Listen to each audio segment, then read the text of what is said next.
Ce naiba, bă, ne-a dat ceață, fum.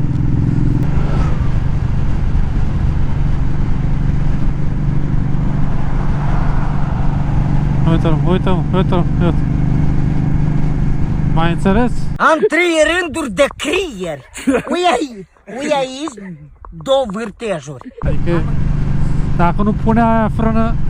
Ia uite. Aia, dă capul tău.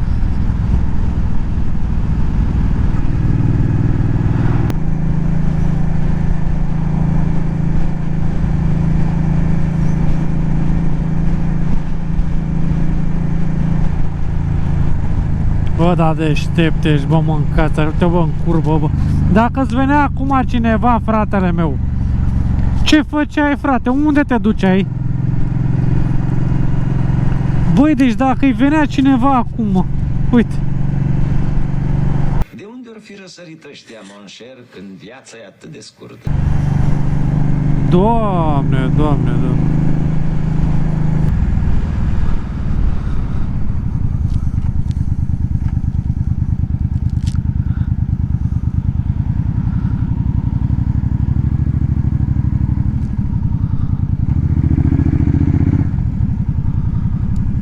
Rușine!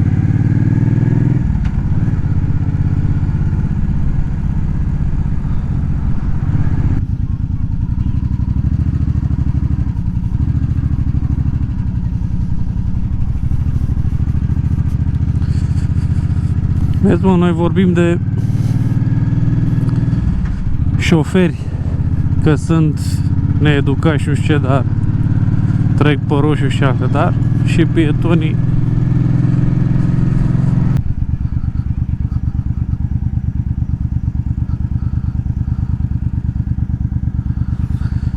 Da, mă, copii. Și cu portiera deschisă și pe colțul intersecției și pe trecerea de pietoni. Ce să mai zic? Nu mai zic nimic.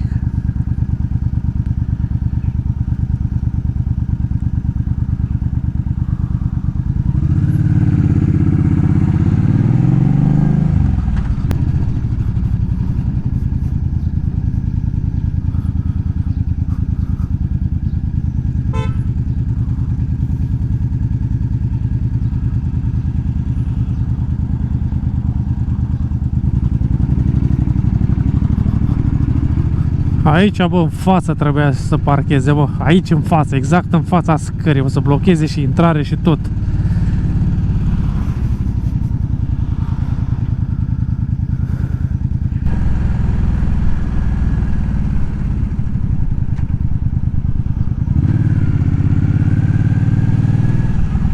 Super frumos, mă. Deci și semnal după aia stânga, după aia semnal dreapta. Bravo, mă. Of, Doamne, tu ce-mi place chestia asta. Bună seara, dragilor. Bine v-am găsit. Dar de fapt nu v-am găsit, că nu știu unde sunteți, dar așa se spune.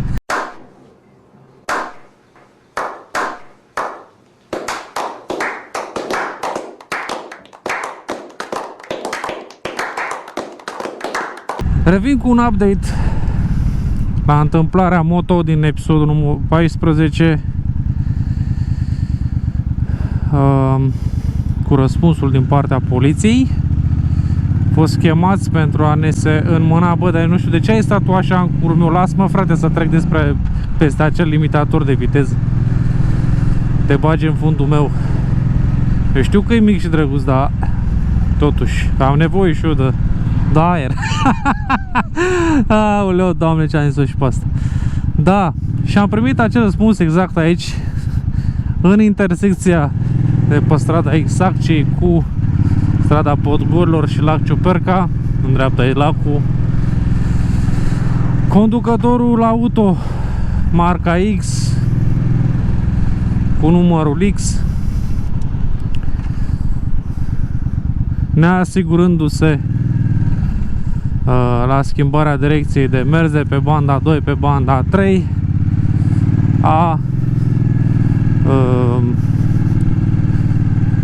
Nu găsesc cuvântul. Liniștește-te și expune în continuare. A încurcat cu... nu știu ce vreau să zic. A încurcat. A încurcat conducătorul motocicletei X. Acesta evitând coliziunea. S-a dezechilibrat și a căzut. Mi-au pus filmarea exact cam din aceeași poziție care am văzut eu, numai că un pic mai de sus, dar cam aceeași chestie.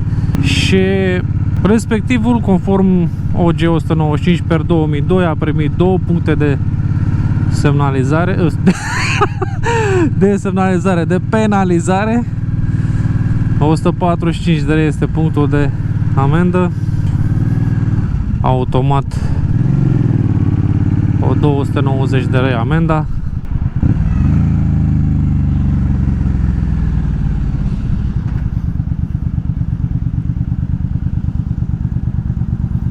Băi, sincer să fiu, mă bucur că s-a făcut ceva, că cu ocazia asta poate ne învățăm și noi minte să, mergem mai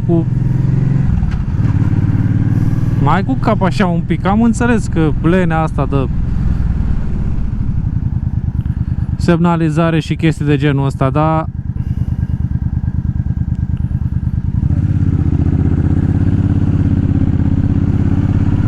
totuși, tată, se pare că și-au făcut treaba, ceea ce mă bucură enorm.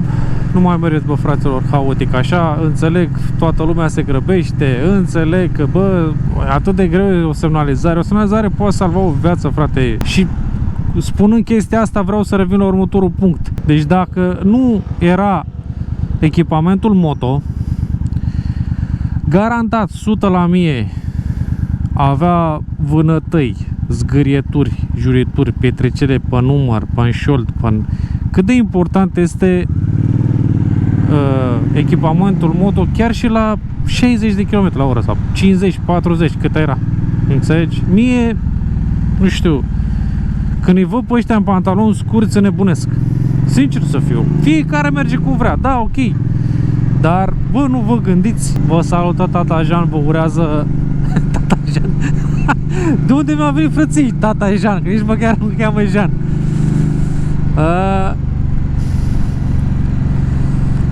Mă cheamă Camelia.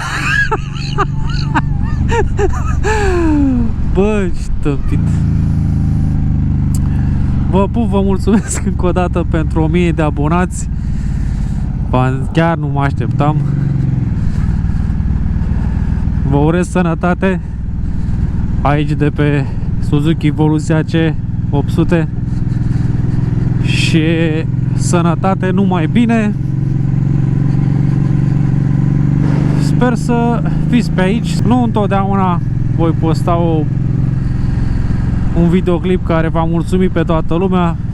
Vor fi videoclipuri care, sau păreri care în acel videoclip care vor deranja, normal. Ce să zic?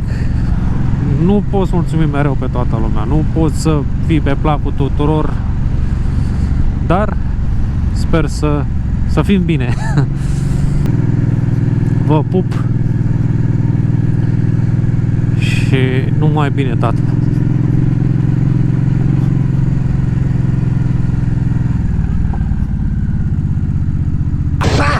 Pa, du-te tu!